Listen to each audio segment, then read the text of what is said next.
Nu, čau visiem, kā jums sokās? Sakarā ar to, ka Rīgas mērs ideāli rūpējās par Rīgas ceļiem un ļoti retos gadījumos kāda mašīna sabojā savus riteņus uz tiem, ir tomēr cilvēki, kuriem tas izdodas, jo, zin kā, tās bedres ir tik maz, varbūt viena bedra Rīgā, un tajā pašā bedrē vakar iebrauc ļoti daudz mašīnas pēc kārtas, rindiņā stāvēt ceļmalā. Es nezinu, kā tas vispār, bet tā jau runā, ka Rīga ir lielākā bedra Latvijā. Lai nekāda paliek, es tagad padalīšos savā pieredzē, kā tas ir pārcirst disku Latvijā. Rīgā gan es nepārcirtu disku, bet vispār uz Latvijas ceļiem es pārcirtu gan riepu, gan disku, un viss bija diezgan slikti. Un tāpēc es īstenībā Twitterī, kad tur cilvēki publicē tās bildes, tās ziņas par tām bedrēm un tā, un tur dažreiz parādās teksts, ko man darīt, ja es pārsirdu riepu. Es pastāstīšu savu pieredzi, ko darīt, un varbūt jūs dabūsiet kaut kādu kompensāciju vai no Rīgas domas, vai no Latvijas valsts ceļiem, vai es nezinu, kā jums tas izdosies, bet veiksmi. Ja? Vienmēr sakot, es savā mūžā esmu pārsitis vienu riepu mašīnai un disku rollerim. Es atcerieties, agrāk braukāju rolleri, un uz Bauskas šosejas, tas notika pavasarī, braucu uz eksāmenu un pārsitu disku. Pa laimi riepu es nepārsitu, pārsitu tikai disku. Un vienkārši tāda situācija, kad agrāk Bauskas šosejās virzienā uz Ķekavu bija ļoti neremontēta. Tagad tur viss ir saremontēts par laimi, bet bija ļoti bedrains. Un, kad tu brauc ar rolleri, piemēram, aiz kādas mašīnas, tad tu īsti nevari pārskatīt ceļu, un tu neredzi, kur tās bedres atrodas.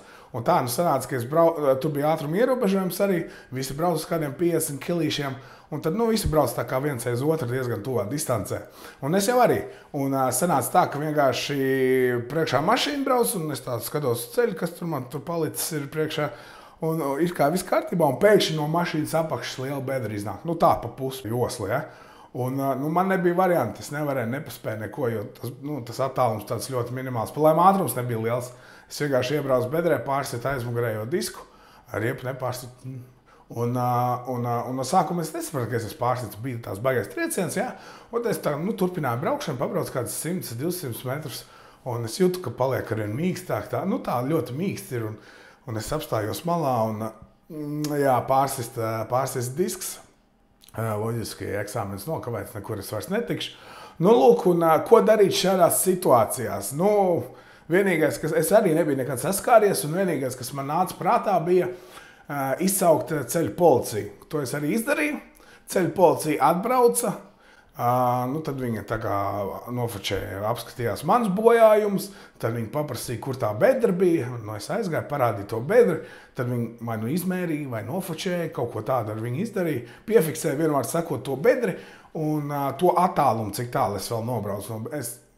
Jā, varbūt tas arī tā bija. Tas bija sen īstenībā, bet jā, vienmēr sakot, izsauca policiju, atbrauca, nomērīja, piefiksēja, un aizbraucu. Un tas arī viss. Un es saucu evakuātoru, un ar evakuātoru devos atpakaļ uz mājām. Un policija vienkārši atbrauc, piefiksēja. Un šis ir tas gadījums, manuprāt, kas ir jādara. Šādos gadījumos tas ir jādara, jāsauc policiju, jo tas ir vienīgais īstenībā veids, kā jūs varat pierādīt, ka jūs sasitāt riepu, pārsitāt disku tieši šajā vietā uz šīs bedres. Un balstoties uz policijas izsaukumu, balstoties uz policijas liecībām, tad jūs arī varat pieprasīt kompensāciju vai no Rīgas domas, vai no Latvijas valsts ceļiem.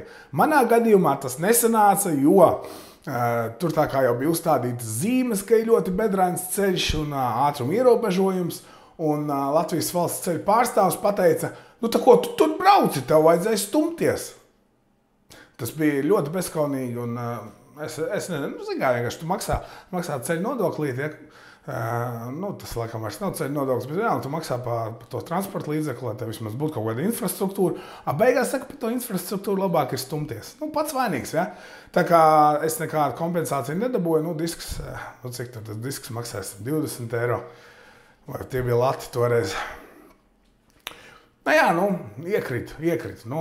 Ko darīt? Otrā reizē es vienkārši pārsitu savam Outlanderam priekšējo riepu, un tas īstenībā bija daudz sāpīgāk finansiāli daudz sāpīgāk nekā rollerim pārsist riepu, jo Outlanderam Es nezinu, no kurienes, bet tās riepas ir apzeltītas vai kas, un es jau nezināju, cik maksā riepas. Tagad es sāku meklēt. Tur bija HP Duelers, tāda Bridgestone HP Dueler, man vajadzēja, man visām bija tāds Duelers, domāju, tas jānomaina tāpat. Un 160, 170 eiro viena riepa. Ja tu maini riepas, tad tev jāmaina divas uzreiz. Jo tās bija diezgan nodelušas, jau 4-5 gadi bija lietotas. Un tas bija diezgan sāpīgi. Labi, beigās es nomainīju visas riepas, jo tāpatās, kā es minēju, 5 gadus bija lietotas. Jā, tā kā es vēl uzzināju, kad tagad man bija kasko, es uzzināju, kad riepu tos pārsišanu un disku pārsišanu kompensē kasko. Es, diemžēl, to nezināju, un es par saviem līdzekļiem to riepu nopirku, bet laikam manā gadījumā vajadzēja par kasko skatīties. Tāpēc otrais gadījums, kā jūs varētu kaut kādu kompensāciju dabūt, ja jums ir kasko, vēršieties pie saviem apdrošinātājiem, un tad jau viņi jums palīdzēs, iespējams. Ja jums nav pašrisks, vispār ideāli, ja jums ir pašrisks, tad droši vien laikam lielāko daļu no riepas cenas jums tomēr pašiem vajadzēs samaksāt. Bet tomēr, ja jums ir nolausts rats, ja jums ir tur pusas salausts vai kaut kas tāds, tad, protams, pie kasko un, protams, ceļu policija fiksēt visu. Un tad jau es domāju, kasko pati piedzīs naudu no vajadzīgām iestādēm. Tagad tā bija mana pieredze. Ja? Atvainojos par savu balsi, es neesmu vēl joprojām tāds īsti izveseļojies, diemžēl. Atstājiet savu pieredzi apakšā komentāros, kā jums ir gadījies ar pārsistām riepām. Un tad tiksimies kādā no citiem maniem video. Čau!